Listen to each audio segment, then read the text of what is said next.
Avans bu ruscha so'z aslida. Avansni o'zbekcha tarjimasini, o'zbekcha shariatga muvofiq qanday so'z ekanligini kim biladi? Bilmaydi. Lekin bir narsa sotsak darrov avansni olyapmizda, ishlatib qo'yapmiz. Uy sotadigan bo'lsak, oldin pul olyapmizda, uni to'lovlarga ishlatyapmiz. Mashina sotadigan bo'lsak yoki boshqa narsalar sotadigan bo'lsak, darrov olyapmizda, qaysidir joyga ishlatyapmiz. Buni nima deydi? Buni shariatda bay boshi deyiladi.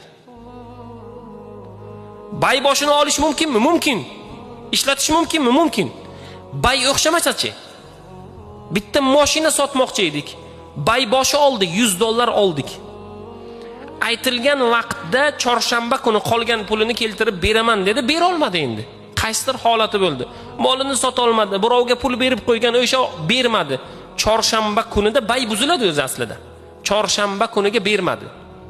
Xo'p, biz oldin berilgan avans bay boshini beramizmi qaytarib? Ko'pchilik bermaydi. Shuni ustida urush bo'ladi. Hanafiyda, bizni mazhabda bay boshini qaytarib bermaslik harom. Qaytarib berish kerak uni.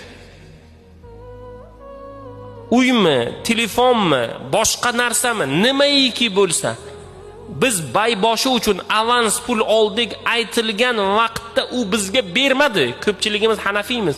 Hanafiy mazhabida bay boshini qaytarib bermaslik harom, qaytarib berish kerak. Qaytarib bering pulini.